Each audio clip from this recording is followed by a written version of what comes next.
what makes a healthy home. And yes, being able to have a roof over your head is one thing, but health is another. Income is another. Education. Yeah, education.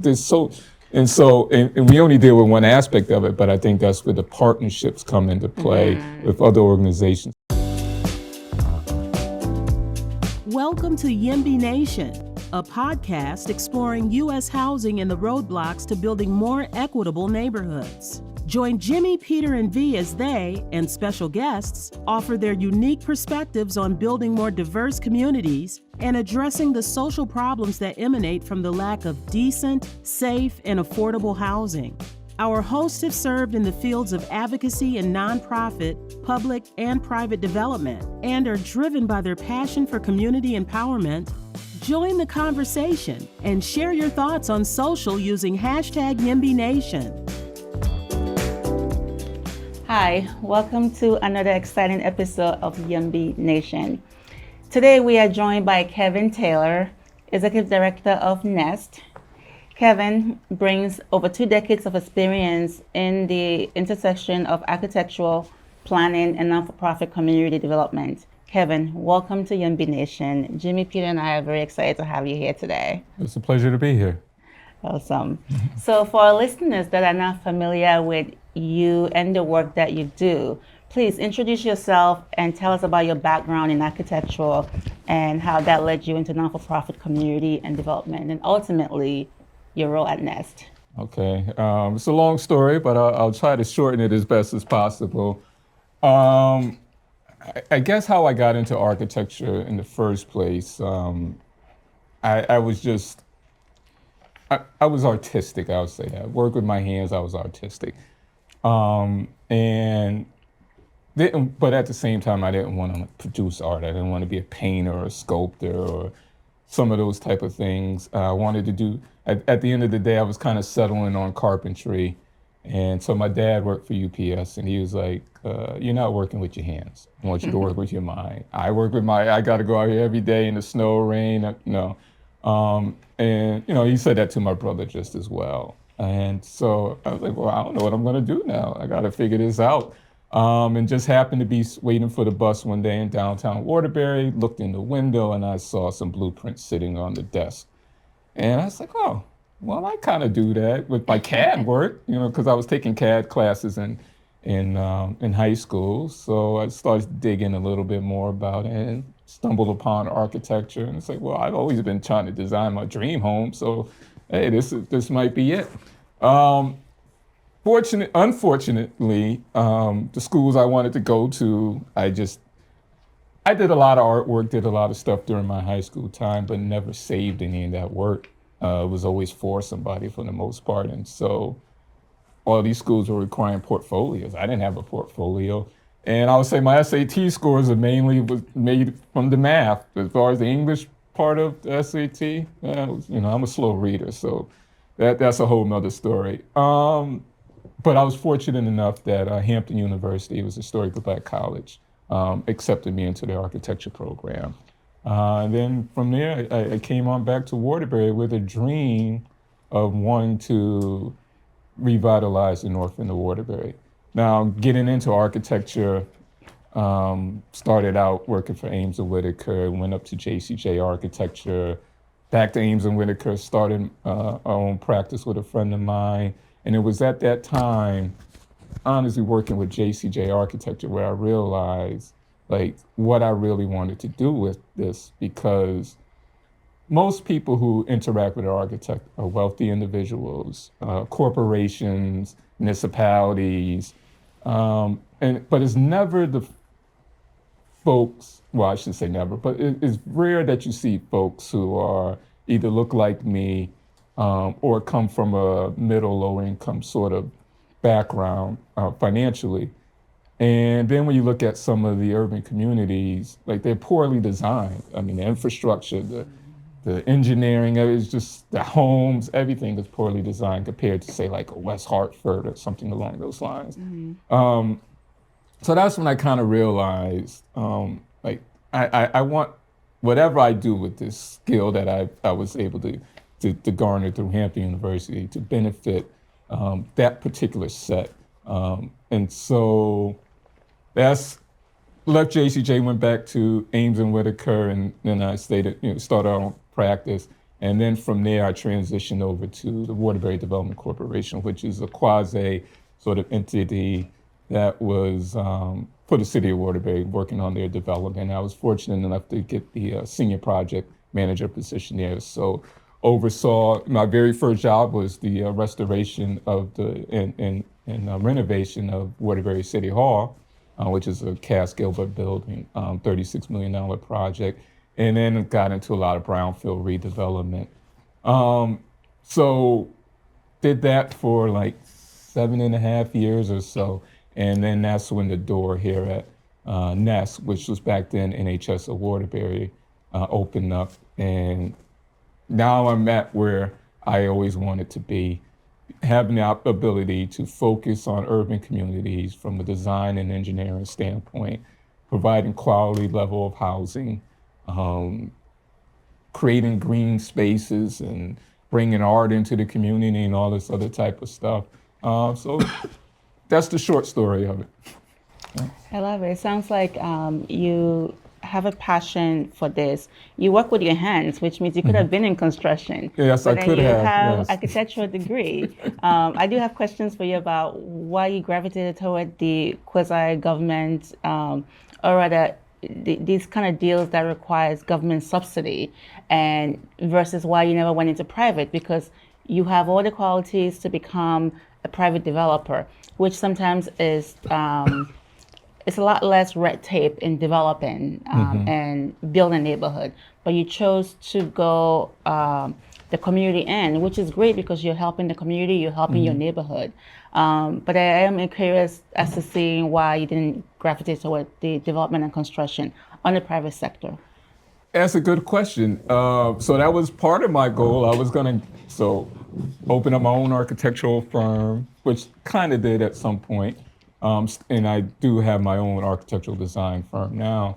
But then I was going to have the architectural firm, and then we were also going to have the construction arm of that, and we were going to do our own developments.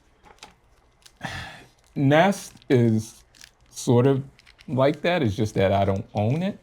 And then, in fact, I got to technically go out there and ask for money from various different entities, federal government, all that.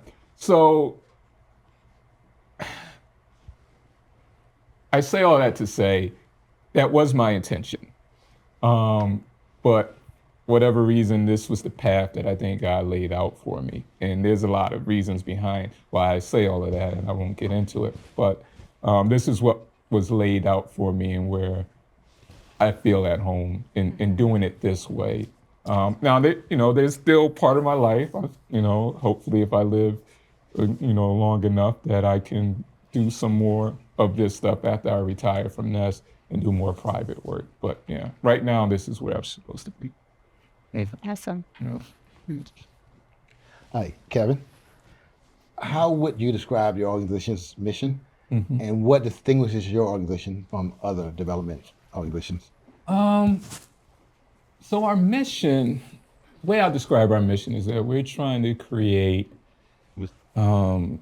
neighborhoods of choice and not circumstance. Most people, and I could be providing a blanket statement or judgment, but when you look at certain communities, I think people are there just because that's the only place they can afford, in a sense. When I think about Black communities back in the past, especially around the Harlem Renaissance era, like those communities were thriving, but you had a mixed income of people there. You had the lawyer who was next door to the sanitary worker, and they never left the community, and the businesses were thriving, communities were thriving, but then got to a point to where we started going out and going for the white picket fence sort of dream, and it left the urban communities with just a lot of poverty at the end of the day. Now, in the community that we work in the Crown Brook neighborhood, there are still a lot of people there who love that community, grew up in that community when it was thriving, still, remember it or want to still be a part of that community. But there's a lot of disinvestment and so forth that has taken place. So,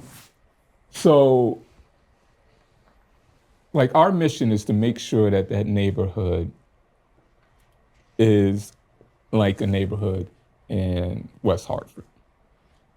Now, the trick to all of that is, how do you do that without gentrification taking place? And so we're trying to figure that out as we do it. There is a nonprofit organization in Boston, the Dudley Street Initiative, which I think they have done an excellent job at revitalizing the neighborhood for the people who live there, and have, for the most part, prevented gentrification from taking place. So I look at a lot of the work that they do and how they go about doing that work, and hopefully we can do the same. I know we're early in the stages of it, so far it's been great. And I would say, to the other part of your question, I think what distinguishes us from a lot of other organizations, one, I think my background being the executive director, I don't know of too many other firms that have or I should say firms, but organizations that have a person with architectural background as the executive director and leading the design work that we're putting out there for the homes and the projects that we are working on. Two, and there are other organizations that do this, but we strive for energy efficiency when it comes to our buildings. And we also try to be conscious when it comes to the environment. So what do I mean by that? So for energy efficiency, we strive to reach net zero on all of our developments. We use the LEED guidelines we use the LEED certification as a guideline for our designs, although we don't go after LEED certification. And then, our walls, the exterior walls of our homes, we're doing 10 inches, packing as much insulation, staggered walls, so getting a real insulated home. We use a lot of sustainable recycled materials in the say the siding, like the hardy board panels, hardy siding. Not concrete, but quartz countertops. We design these things to the level of something that I will be proud to live in, and we want to make sure that that is passed down as well. We all watch HGTV and DIY Network, and we have our dreams of what we would like our home to be, no matter what income level you are. And so we want to bring that same thing. And we also want to bring something new to a community, especially to the Crown Book community, that can, once again, what you might see if you were in West Hartford. I always call it West Hartford because I love West Hartford. Or if you were in some other suburban town throughout Connecticut. But at the same time, I think making it better and trying to take the stigma away from affordable housing. A lot of people think it's just going to be a box with a hat on it, call it a day, cheap materials. But we want to do something that's more than that, and that people are going to have pride about when they buy this home and can brag about at the end of the day, tied into solar as well. Yeah. So can you tell us a little bit about the target neighborhood that you're working in? And I understand, as a nonprofit organization, you have a mission to serve the low and moderate income households in that neighborhood. And yet, for a lot of poor communities, there is actually a desire to generate income and bring higher incomes into the community and actually encourage gentrification, because it helps bring up the economic sort of capacity and indicators for everybody. It helps, build the commercial base in the neighborhood if you have more income to support these other services and businesses. So how is it that Nest attempts to serve the low and moderate income residents of the community, and at the same time bolster the economic development that's happening there. Yeah. Yeah. So I think that's the tough and challenging part, because you're right. When you think about addressing revitalization from an economic standpoint, it is about bringing more dollars in that community. So just a little bit about Crownbrook. It's a neighborhood north of the downtown area. It's right at the edge of the downtown. Growing up, well, in my time in Waterbury, the North End was predominantly Black neighborhood, especially the Crownbrook neighborhood. Now it's probably about 30-some percent Latino, 20-some percent. No, wait, I take that. Yeah, probably about 30-some percent Latino, upper 20% Black. And then there's and then the rest is mix of white and various others. It's about 3,000 plus folks who live there, but 83% of the households rent. And so, in working, or at least in conversation with the neighborhood association, they wanted more home ownership. I mean, I think about when my grandmother used to live in the Crownbrook neighborhood. She owned her. There was a lot of home ownership back then. But there was also a lot of folks who rented too. But the difference back then was if someone was renting, the homeowner lived there just so, it was a 3-level homeowner lived on the first floor typically, and they rented out the upper floors. Now all of that has changed, and pretty much all What of do you those. call that structure where the homeowner lives in one and rents the rest? I don't know the. Well, you see it in duplexes. Yeah, Owner yeah. occupied? Okay. Community. Yeah, owner. There you go, Owner owner occupied. There you go. Right. Yeah, that's the correct term. Yeah, and so we so from an economic standpoint, I think that's how we try to address it. So when you talk about the character of the neighborhood, you have a lot of these 3-family, 2-family homes that are stacked, and so if we're building new construction, we try to keep to the scale of it, because you don't want to have a 3-story here and then you got a single story here and you're kind of going up and down in a sense. So we create duplexes for the homeowner who now has the rental component. And because they have that rental component, and on top of that, because it's tied into solar, that's an opportunity for them to almost have their mortgage and utility bills paid for them. And it's a small amount, as long as they keep it rented, it's a small amount of money that they have to put in, which now gives them the opportunity to save those dollars and start to build up on their wealth. Plus, when you're thinking about the type of homes that we're building, good amount of equity that they are receiving in these homes at the end of the day. So V knows homes right now, you're building a 2-family, it's probably going to cost you $600,000-$700,000 at the end of the day. But we're selling them for, depending on what the AMI is, but we can be selling them for $300,000. So look at the difference already that they're going to get at the end of the day when you think about that.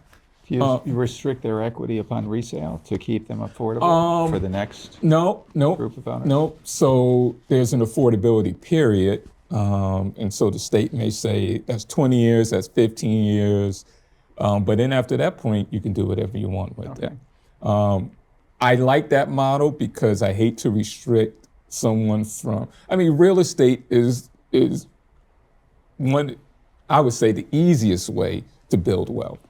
It's something, at least back in the day, I know it's a little more difficult now, but it was a time when that was the easiest way. Everybody can get into it.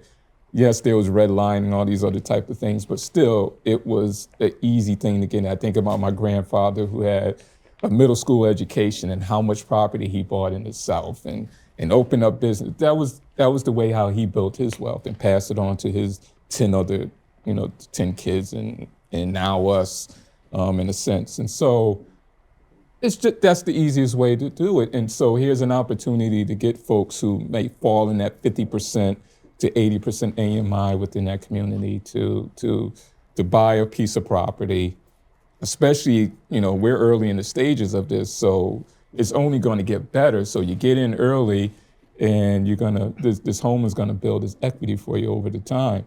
When it comes to talking about the economics. So that's one thing. But some of the retail that we're doing or the commercial that we're trying to establish there is more commercial that benefits the community. So one, the community is a food that's considered a food desert. It's a food desert. Yep. So when we're talking about one of our projects, which is 526 North Main Street, old warehouse building, we want to be able to place a food market within it. So that provides jobs for folks in the community. But then the other thing is the state is dealing with a child care issue as well. Lack of slots, lack of providers, all that stuff. So partnering with someone like a Team Inc. or New Opportunities to within that building as well to provide a child care center. So now that provides jobs again for folks who, and we partner with the agency Reba Spera who does child care training. So here's an idea, we're gonna open up these doors for some people to come in and provide child care for the community. So thinking along the lines of stuff like that the community needs, that can also provide jobs for folks in the community to build sort of the economic side of things for the community rather than And child care also provides the opportunity for the parents to get into the workforce. Exactly. So now if you have affordable child care, you don't have to sit there and weigh the fact that, well, I'm gonna stay home with my child for however many years before I go back to work because It's going to cost as much to, if not more. Yeah, the Exactly. amount of money I'm making, I'm just giving it all back to child care. right. So yeah. That's Yeah. great. So that's kind of some of the ways we are looking at it. Once again, we have years to see how it pans out, but that's kind of the way we're approaching it. That's great. Thanks. And I'm gonna just add to what Peter said because all of us have experienced it. Affordable housing is great for the community. It benefits everyone. I think sometimes what happens is that if you have a development that is 100% affordable, to Peter's point, it doesn't give the community, or maybe it limits the community's growth when you exclude anything over the 80% AMI or market. But I also think that a mix of both is Yes. pretty healthy. Yes. Like I personally, if I had a perfect picture, I'd love 50-50 every time, right? Not 40-60, not 80-20, not 100% affordable, but 50-50. Yeah. That way you allow underserved community the opportunity to grow and build wealth, but also allow those that are developing more established to come in and bring the expertise that they have Yeah. to that same community, whereas Yeah. developing and building. So with that being said, the developments that you are doing, would you say they're all 100% affordable, or because I know you mentioned about the 50 to 80% AMI, but what is the ratio of the affordability versus just straight market? So right now, everything we're doing in it, and once again, these are like owner-occupied units, so mostly doing 2 units or 2 family homes. So those are all affordable. They range from 50 to 80%.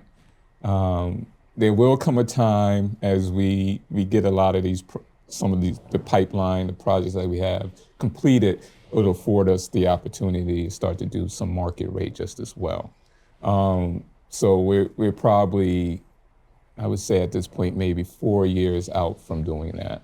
But when I look at some of the rental developments that we're working on, those are going to be mixed income. So we're looking maybe like 40% all the way up to some market rate units. But I agree with you 100%. It has to be a mix. And I go back to when I was talking about how black neighborhoods were at one point. It has to be a mix. That's what makes it healthy. But if you have, everybody down in the 25% you need a mix to make a healthy neighborhood. So. And Jimmy, in some of the development that you are doing, because you do fairly large size development as well, I think most of it is affordable, but do you see those market rates that is mixed with the affordable? What do you see of the difference between that and just straight affordable? Well, all of them, we don't do straight affordable for a lot of different reasons, because we think long term, we think the mix of incomes, mix of housing types. We're trying to build a community, not just building housing. And the community has try to make it as organic as possible, right? So an organic community has everything. It has stores and housing and shopping and daycare. It's a community, and it grows up organically. So we try to build an organic community that reflects that. And the question always is that thing that I've talked about in the planning thing is that how do you Kevin was talking about it earlier, how do you get the people who have been there in the neighborhood, suffered through the downtime, how do you get them to benefit this new economic development and not push them out, yet bring in, a 80%, 100%? How do you do that? And then I think over the last 50 years, one of the biggest problems in the urban areas is that you have transition. Neighborhoods constantly shift, right, from one ethnic group to another, one income group to another. And how do you stabilize the neighborhood to keep it from transitioning? That's so we think by doing all these things, and you can keep a neighborhood from transitioning. Neighborhoods that come to transition are not healthy neighborhoods, right? So it's hard. It's very hard. I think also it is hard, but I think there are certain things that is put in place with getting government funding. So for example, Jimmy, there's a project that you and I are working on right now where we have got some subsidized from DOH. And for that subsidized, it's 40 years, right? So it is 40 years that we have to make X amount of units affordable. And I think that system in place is how you preserve it, unless there's something else that. So in essence, well, that's how you preserve it on paper. But I think here, when you look out to the broader neighborhood, how do you produce a neighborhood that's stable, that's mixed income, mixed housing type? How do you produce that over long term? We're working on 20 units. Here's a neighborhood I'm assuming you have a high poverty rate in your neighborhood, right? Yeah, but what I'm saying? You have a high poverty rate in your neighborhood? Yeah.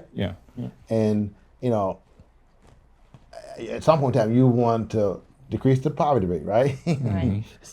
You want to increase the level of graduation rate, right? I'm always looking at these broader goals. I'm not just looking at the housing bill. I'm always looking at the outcomes. What is this thing going to do to the poverty rate? What is it going to do to the graduation rate? What is it going to do to the obesity rate? I'm looking at the whole 9 yards. The housing to me is just like It's a piece of a it. piece of that whole 9 yards. It's a cornerstone. It's a cornerstone. It all has to But come I got to together. have people eating the right foods, cooking the right foods, graduating from school. I got to lower the incarceration rate. I got to do all those things, and housing is just a piece of that. So I'm always talking about those things, right? It's like that. What is if you look at it from a home standpoint, like what makes a healthy home?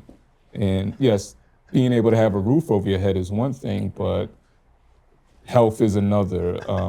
Job income is another. Education. Education. And we only deal with one aspect of it, but I think that's where the partnerships come into play with other organizations. So there's real holistic approach to making sure That's house. the word, holistic. Yeah. And that's the answer. I is walk the on that word holistic all the time. approach. Holistic. I can't lose sight of that for the sake of 50-50, 80-20, 70-30 housing types. I can't lose sight of I'm trying to build a community. I'm trying to get individuals to stay in their communities. If they all move out, what's what happen? I get $10 and I move out. Right? Yeah. But housing is typically the primary factor that allows families to be stable. And when you look at, educational performance of kids, so often in urban communities, you find, kids are bouncing from one school to another because their parents get evicted or can't remain in, the community where they are. And so the effect on the kids is they have no stability from year to year in terms of their, social relationships, in terms of their,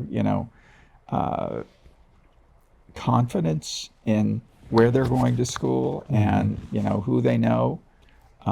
So I think housing is fundamental to creating that stability. Yeah. My question to you is, how do you get beyond the basically constraints that are created by the funding that you require to be able to do these projects? CHFA, DOH, DECD, they all have their public policy components that sort of drive what their funding goes to. And you see it reflected in the, qualified allocation plan for CHFA. They have all the scoring that, gives you incentives to do, mixed income housing and provide 20% of market rate units and 20% of supportive housing units. It's actually 15% now. So to be able to obtain that public subsidy that's essential to serving low and moderate income households, how do you get beyond that? I mean, I don't object to most of those public policy priorities, but they're baked in. You really don't have a choice if you're going to do the project, right? You've got to sort of meet those hurdles and those thresholds. Yeah. And particularly, just one more thing, how do you do that for home ownership? Yeah. So home ownership is a little different, at least from what my experience. When it comes to home ownership, they like to see more, maybe the threshold is 60, but the lower side is 60%, but they prefer to see the 80%. And so that gives you a little more sort of leeway, I guess you can say. The only problem with it for us, when I'm trying to create home ownership opportunities for folks in the neighborhood, I need to kind of be more at that 50%. So I would say, luckily for us, our very first set of projects, they were fine with the 50%. I will say now they're saying, all right, you got to bump this up a little bit to the 80%. And so we got a mix of 80%, and I think that's needed. I definitely think that is needed because you got to have that mix of income within the community. The other thing is we've used the HTCC dollars from CHFA, the tax credits, as a tool for home ownership development. So, I mean, now pre-COVID, that $500,000 went a long way. Right. Now, it's just a piece of the puzzle, but then the home funds is another thing. When we, use of city's home funds, which allows us to do certain things that we don't necessarily have to, go through, say, DOH for certain parts of funding. And then the other aspect of it is what we have been able to do is go through OPM with some bond funds. Now, once again, the game is changing a little bit because construction costs are now where they are. And so now we got to go through some of those more traditional avenues of going through DOH funding and all that other type of stuff. But at the same time, they have been supportive thus far of the projects that we at least have presented to them. But the difficulty, again, is really trying to figure out how do we keep our goal of sort of these near net zero homes, dealing with the construction cost of all of that, but then also staying within the per unit costs that deal with, their max per unit cost. And so that's sort of what we lean in on, because we have a development that we're working on, 63 homes, individual homes, on some old farmland just at the edge of the Waterbury line before you get into Prospect. And, once again, now here's where not only you got to worry about the homes, but you have the infrastructure that you got to build. So that's really like Does it have public water and sewer already? well, we have access to it, but if we're doing a 6-3 home development, more than like, the roads are going to be private. Right. So we have to build the roads, you have to build the sidewalks. Yes, we're right there but now we got to make all those connections in there, the lighting, and then now on top of that, the homes. Right. So this is a pretty big project compared to some of the ones that you've been discussing. Yes. So in doing 63 homes, are you also considering what we just talked about, the holistic approach, or are you just building the units? Are you incorporating everything else around it? Well, And so what? yeah, so in this case, the neighborhood is a little different. And what So stage are you on? I'm yeah, curious. so we're in the appeal stage at this point because the Plan Commission denied it for bogus reasons, I'll say. But we answered their questions, and we actually have a meeting this Friday. So hopefully we'll get beyond that and get the project moving. So, so this one is a little different because, it's in more of a suburban area of Waterbury, and it's like right on the Prospect line. Matter of fact, the entrance of this property will be in Prospect, but the homes will be in Waterbury. So you can imagine the type of pushback we get from the Prospect folks. But with that being said, so this one is just strictly homes. It's just strictly homes. I think the community aspect of it is, once again, just making sure we get that mix of income levels. We're still playing with some of the numbers, but we would like to have a few of those homes that are market rate. And the AMI would be from 60% to 120%. And given the location, it's not a predominantly low-income community. It's No. not a poor neighborhood. No. So you don't need all the additional economic development drivers because they're probably already Yeah. relatively in the area. Yeah. Right. Yeah. Now the question becomes, who will want to move out that way? I mean, since we've been advertising, probably got a lot of great feedback and people. Oh, I want one of those homes. I want one of those homes. But yeah, I think the difference out here would be the fact that if you do buy one of these homes, you're more than likely going to have to drive wherever you got to go. Now, granted, is near 84 to some extent, so you're not too far away from the supermarket, but at the same, it's not walking distance at the same time. So this one is going to serve a different sort of clientele in a sense, in a homeowner.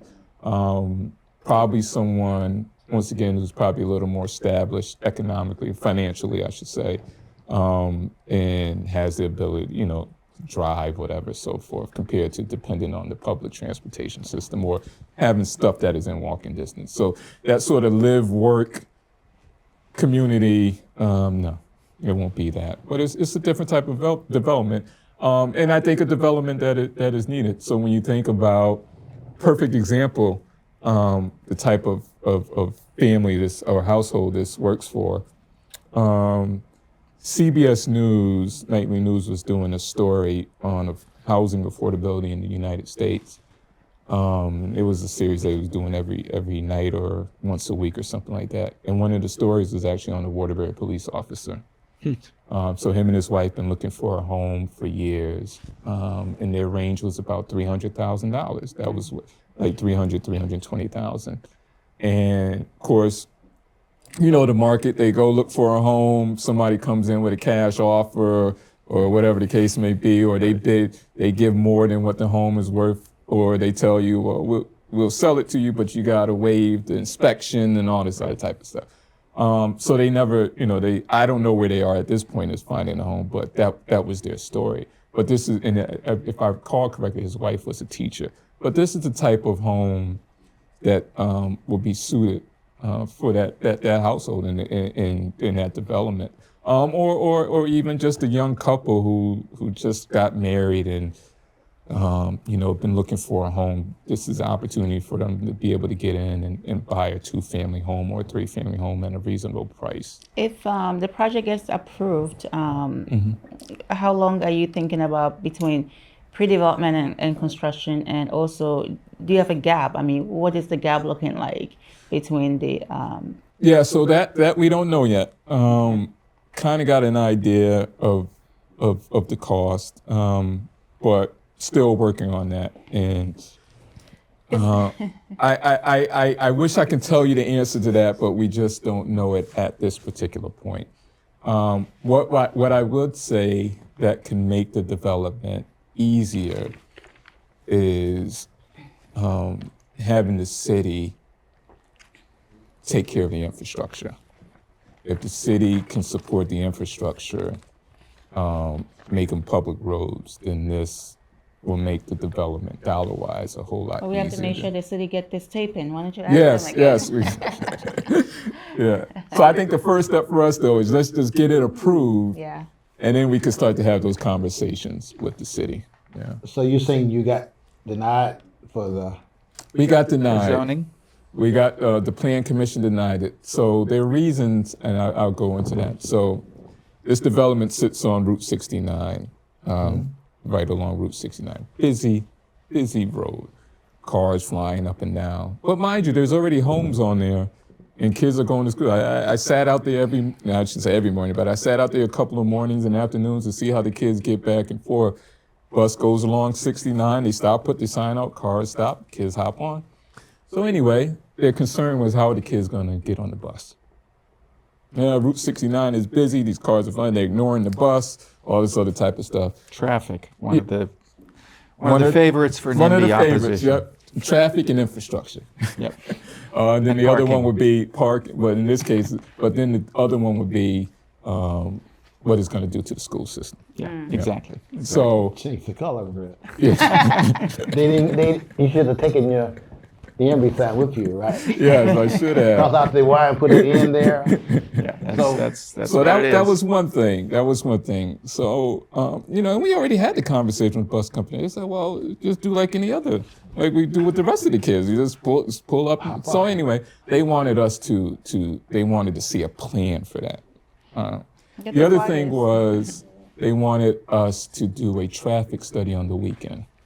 Now, On the weekend. yeah. Now that's not required for a residential development. If it's a commercial development, you got to do a traffic study for the weekend. They wanted a traffic study for the weekend for a residential development. Fine. All right.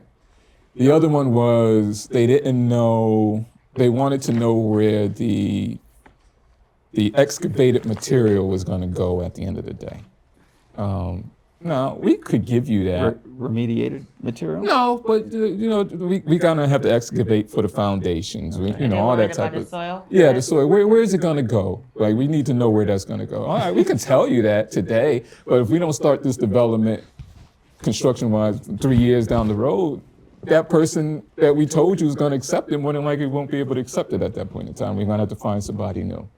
So that was the third thing, and then the fourth thing was they wanted us to know how much blasting we were going to do, because there's notable ledge there in some of the areas, and they wanted us to give a plan on how much of blasting was going to take place there. Now, mind you, right up on the hill in Waterbury, in the industrial park, which is owned by Naugatuck and Waterbury, Amazon is building a facility there. They didn't ask them for a blasting plan at the time they went in front of the Plan Commission. And they have far more money than we do.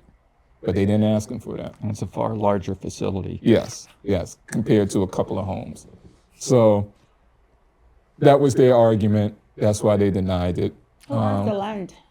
Who owns? Yes, who owns the land? So it's a gentleman Privately owned? Yeah, it's privately owned. Okay. And there's an option on it. We're partnering with another entity.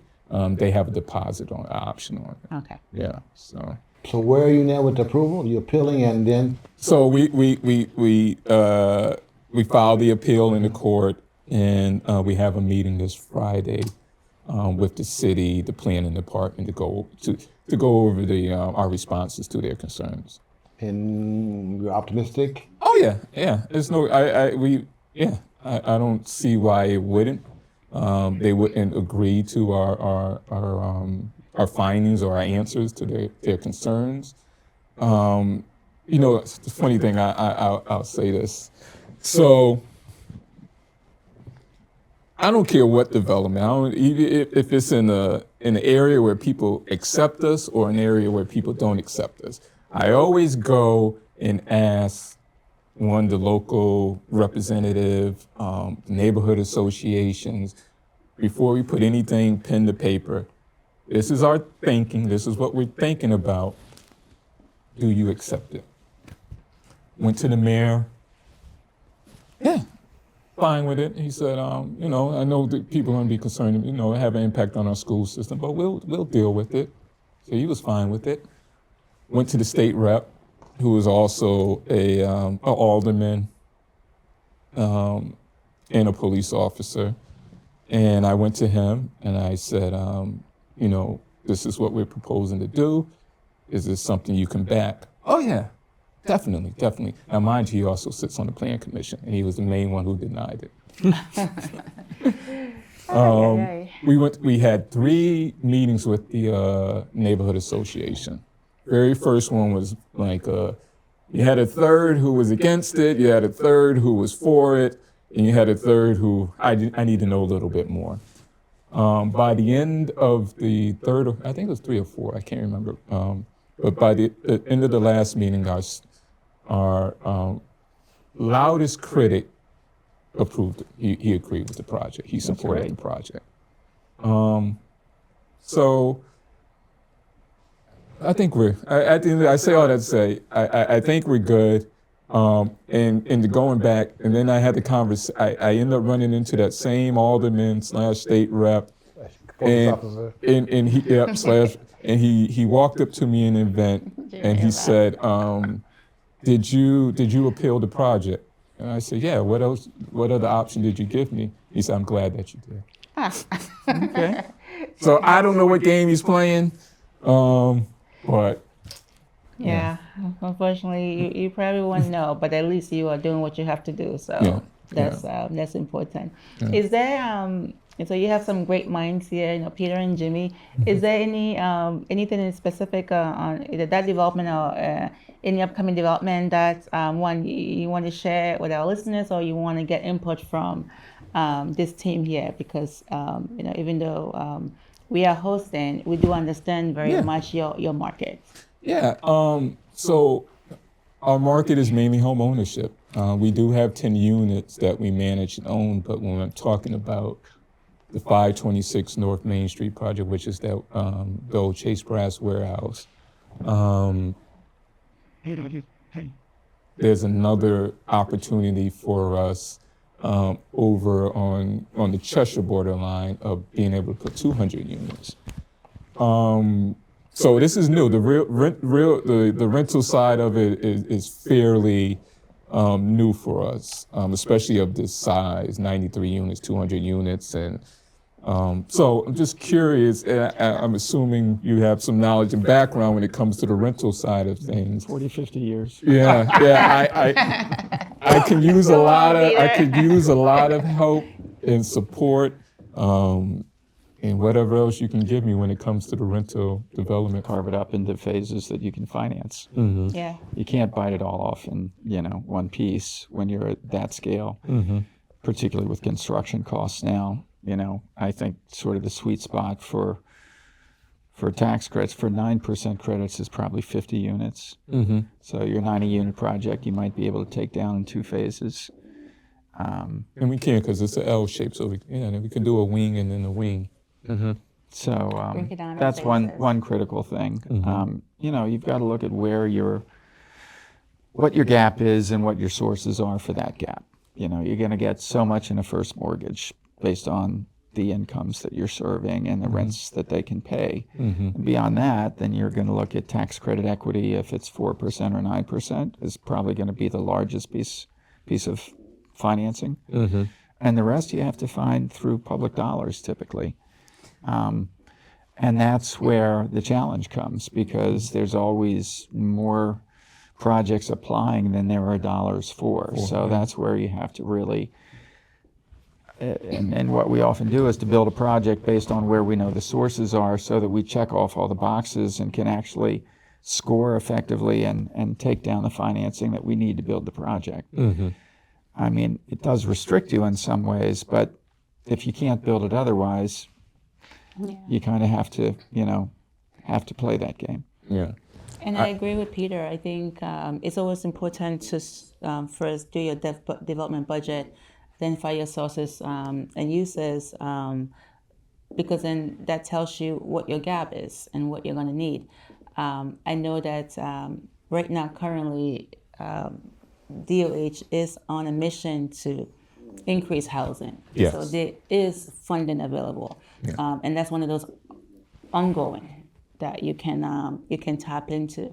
I also think that based on what you're describing, and again, that depends on what the gap is, and who knows, you may not need public subsidize once you finish and this is on the Ansonia line or the Chester line that you're talking about. So it might be self-sustaining, because you can do a 20 units in New Haven, and that building can be worth $10 million. We're doing 20 units in Hartford. In that location, the building is worth $3.5 million. So if you start, let's say, in Hartford, and you realize that this is a $7 million development, and your after repair value is 3.5, how are you gonna work that out? But you have to first start from the development budget, understand what your gap is, and then seeing where you can go and source it. But I find that your project is new, so you will not get the historic tax credits, but you can get tax abatement, and you can get DOH funding and DECD. Now, the one with the Chase Brass, we do have, we at least got it nominated statewide on the historic register. Now we just have to, we're waiting for federal. Perfect. Yeah, so if that's we get the federal, then was that up 50%? No, or so? 30%. And then plus the 20. Yeah, so combined, 55% of the construction costs. And you got the LIHTC. You get the Then you go up to the right. LIHTC. Found out we're doing a project similar to yours now here in New Haven, here at the clock factory, and it's very interesting because we got the state and the feds, and now we have structure so if you don't do it right, then your LIHTC will be offset by the value of your historic credits. So there we have to form for the same basis. We're forming a co-op for the historic tax credits. I mean the condo. Yeah. The condo for the LIHTC. So you So created we two. don't get any offset. So we get the full allotment. But the historic tax credit, I mean that's a good deal between that and the tax credits and LIHTC. We're working on a $70 million project, similar to yours, similar in size, and I don't spend a lot of time worrying about that one. It's those 50 unit ones that require 9% credits. yes. I mean, if you can serve a higher income population at 60% of median income, you can still be eligible for 4% credits, which, while there's competition, it's nothing like for the 9% credits. Yeah, I mean, it's they're almost as like of right as of right, as long as you get the bond allocation. Yeah. But at 60% of income, I'm doing a project in Maryland where it's actually a 4% tax credit bond deal, and at 60% of AMI, it actually works as a 4% deal with very limited other public subsidy. I'm used to doing projects, and Jimmy too, I expect, that are more, extremely to very low income households mixed in with some sort of moderate income households and a few market rate. Well, that you don't have much first mortgage value, so that's where the gap grows, and you have to find those public sources. But where you have a choice, and it's single family homes or duplexes, and you can serve people at higher incomes and still be eligible for the 4% credits, you're not as wedded to the other public subsidies. So that's also a good way to go.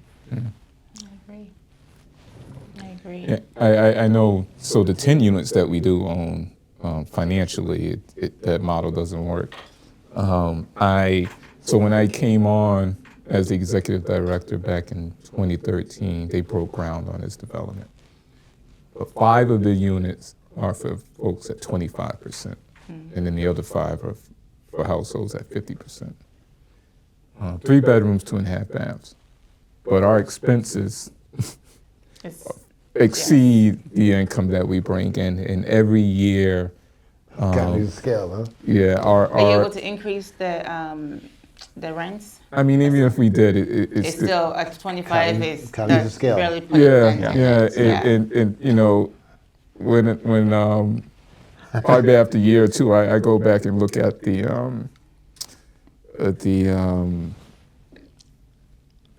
operating The operating budget. and I'm looking, I say, well, where did you get these numbers from?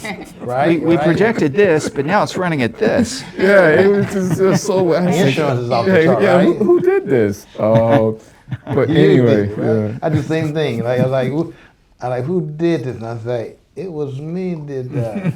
Well, in this I case, got it the wasn't me. credits, but you have to operate it. Yeah. Yeah, But not my problem. yeah. I mean, in this case, I wasn't the one who did it, but you know, Not my problem. Operate not my but problem. now I gotta, we got to figure out because so it has its own separate LLC, but it's a subsidiary under Nest, and we're supporting it every single year.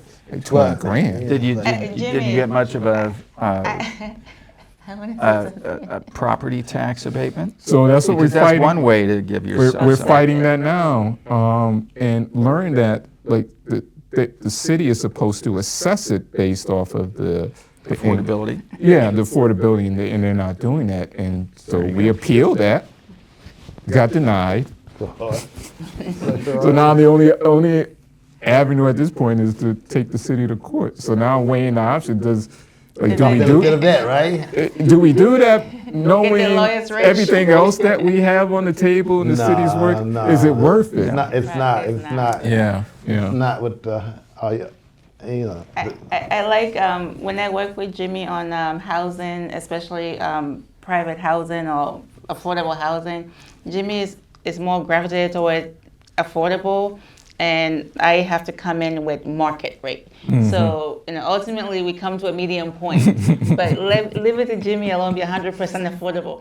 Then the expenses are growing. So it's a good mix. I always think that you have to be able to balance both. Otherwise, the Yeah. project doesn't survive as you I experience. think the problem is people throw the word market rate around like it's some whatever. But in most neighborhoods we work in, you're not getting more than rents at 80% of the median.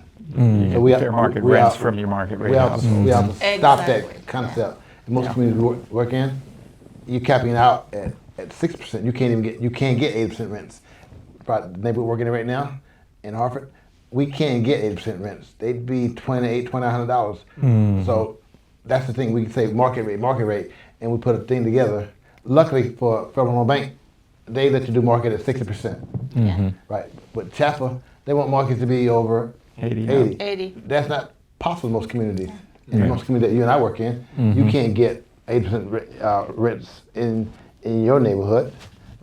If you use the regional private market rent, you're in what? You're in the Hartford whatever region, right?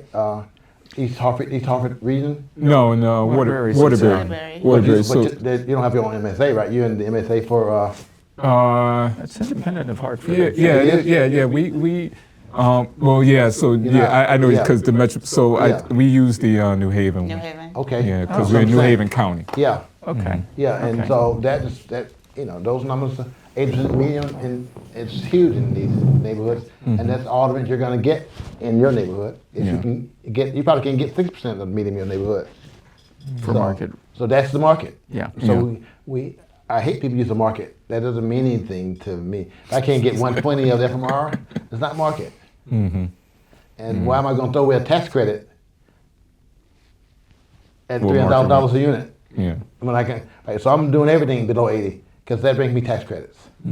I'm never throwing it away. I had the conversation. We did a project on Whaley. We had everyone wanted to be market rate. They wanted to be market rate. They had to be market rate. So we had 5 market rate units. And the market study came back, and the market rate units were at 6% I immediate. was going to say, what did the market study say? Stop it.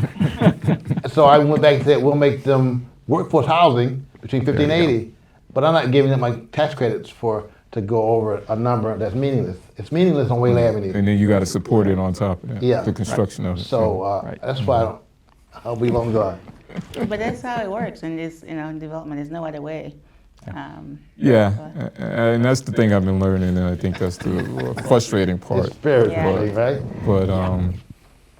But at the end of the day, the work is rewarding. Yeah, But, it is. Absolutely. It really is. You drive by. I mean, you there see are some also things. a few exceptions. I mean, you have market rate apartment buildings that house 60% affordability, meaning 60% of the tenants living in the market rate building have either Section 8 vouchers of some sort. And of course, they're working, so they're paying 30% of your median income. So there are so many ways, to do it. So we need people doing affordability, we need people doing market rate, and still allowing affordability to be within that unit. now, is it Section 8 base units, or is it you just happen to have Section 8 Just having to have a units? section, the tenant Tenant has Tenant a- has a Section 8 Correct, voucher, yeah. yeah. Portable voucher. We do a lot of that too. We do a lot of affordable. We do a lot of market units, and end up having to put in tenant-based Section 8 in them, which drives me nuts because I'm like, that's not what I thought I was doing. But what's But wrong when with I- that? Because I'm back to the issue. I'm trying to actually really get a mix of incomes. Not a mix of. I'm really trying to do that because I think it's better for the long-term viability of the neighborhood. Yeah, you still dealing with a low AMI, but Yeah, they're just yeah, giving yeah. you Nothing wrong with that per se, but after that broader picture we just talked about, right? But I have to say, no, I mean, I agree with what you're saying, but I think there has to be a midpoint. I have tenants that come to me and say, we are so happy to live here because everywhere we've lived, we take the vouchers into slumlord and nobody cares. But we live here as a market rate housing. I have my own parking, I have my own stackable dishwasher. The place is clean every time, the grass is green every time. But the reason why I'm able to do that is because I'm able to take care of the expenses. So, I mean, there are both ways of looking at it, and I think either way works. But I am going to, when able to, we will do affordable. When able to, we'll do market. I don't think there's anything wrong with that. I think the key is that whatever you create opportunities for all to come in and stay, whether it's vouchers or market rate or affordable or anything that you make it work. But I'm all for mixed income. Well, this has been a great conversation. It has, and we love to continue to learn more about what you're doing. If there's anything that we can do to I'm help gonna reach out to us. definitely will. Yeah, but yeah, you definitely All the have some experience and yeah. wisdom is right here. Yeah. 100 years, right? 125 years, yeah. Right. Right. That's good. That's way too much experience. So, Well, for maybe other investors or lenders that are listening, is there any message you have for them, and how do they get in touch with you to help you with the upcoming projects that you're doing? Yeah. So Kevin Taylor at Nest, 203-753-1896. Kevin at nestct.org. And I would just say, look, if you are interested in helping us in the Crown Brook neighborhood residents revitalize their community, if you want to be a partner in that, definitely reach out to us.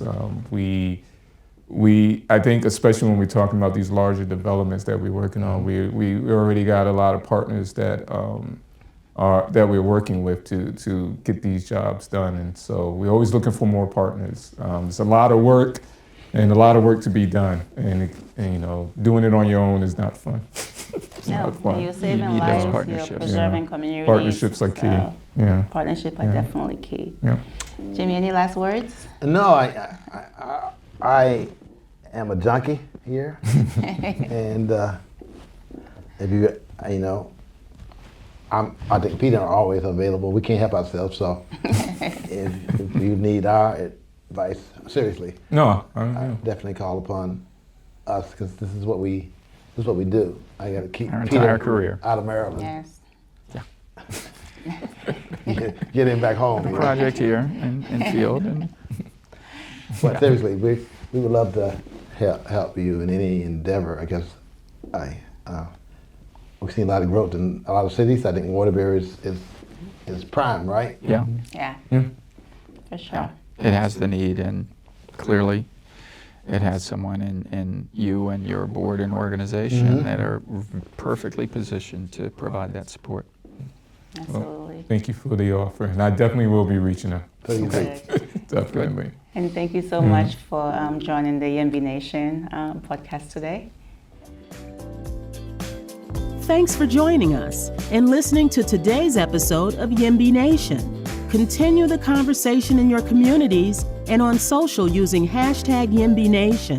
Connect with V at www.vaseconstruction.com. Connect with Jimmy at www.sincereconsulting.com. And connect with Peter by searching Collaborative Development Consulting on LinkedIn.com. Please leave us a rating and review on your favorite podcast platform so we can continue helping communities thrive. Email us at contact@yimbynation.com or visit the podcast website at www.yimbynation.com. Until next time.